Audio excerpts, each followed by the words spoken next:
नमस्कार दोस्तों, स्वागत है आपका मेरे एक और नए वीडियो में। भारत के असल मायनों में रतन टाटा जी देश के सबसे बड़े बिजनेसमैन में से एक थे और भारत के सबसे सम्मानित व्यक्तियों में से एक रतन टाटा साहब जो हैं अब इस दुनिया में नहीं रहे। वो 86 साल की उम्र में मुंबई के ब्रीच कैंडी अस्पताल में उनका निधन हो गया। भारत के रत्न उन्हें कहा जाता था और हो सकता है कि शायद बहुत ही जल्द उन्हें भारत रत्न मिल जाए। हालांकि जीते जी अगर उनको ये सम्मान दिया जाता तो ये और अच्छा होता, लेकिन टाटा साहब जो व्यक्ति थे जिनका सम्मान हर कोई करता था, टाटा साहब वो व्यक्ति थे जो अरबपति होने के बावजूद अपनी सादगी से, जिंदा दिली से, अपने नेक दिल से और सभी के दिलों में रहते थे। बहुत से लोगों की वो मदद करते थे, देश को आगे बढ़ाने में उन्होंने बहुत हेल्प करी। क्या आप जानते हैं कि टाटा साहब की पूरी जिंदगी तन्हाई में बीती, उन्होंने कभी शादी नहीं की। एक ऐसा किस्सा है जिसे सुनकर शायद आप थोड़े से गमगीन हो जाएं और आपको लगेगा कि यार हर किसी को मुकम्मल जहां नहीं मिलता, किसी को जमीन तो किसी को आसमान नहीं मिलती। इतनी बड़ी कंपनी को चलाने वाले टाटा साहब,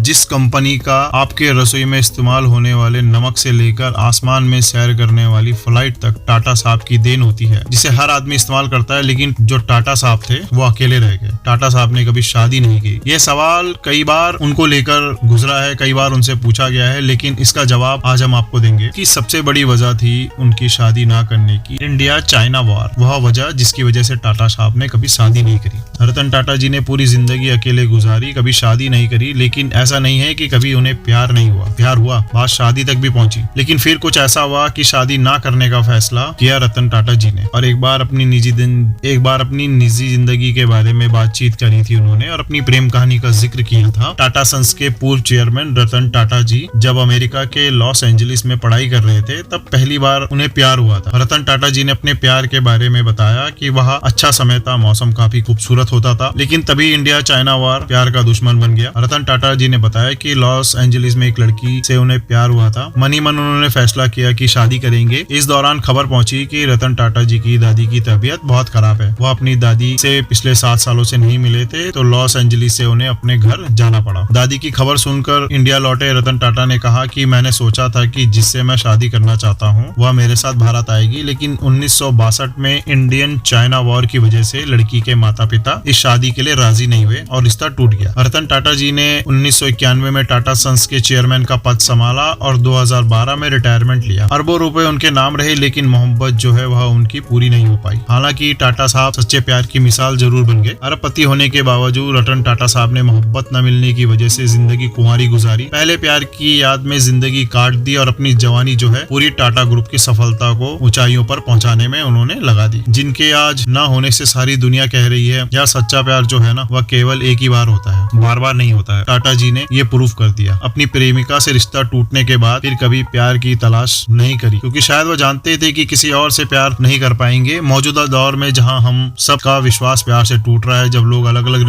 रिलेशनशिप में जा रहे हैं, उस वक्त टाटा साहब न सिर्फ अपनी दरिया दिली, न सिर्फ अपने बिजनेसमैन, बल्कि अपनी मोहब्बत को लेकर याद किए जाएंगे। लोग कहेंगे कि कोई था जिसने ताउम्र सारी उम्र किसी की याद में गुजार। आज के दौर में कोई ऐसा शख्स नहीं मिलेगा जिसने अपने प्यार की याद में पूरी जिंदगी गुजारी हो। रतन टाटा जैसे सच्चे प्यार करने वाले कुछ ही होते हैं और यही वजह है कि आज इनकी मोहब्बत का किस्सा भी हम सुना रहे हैं।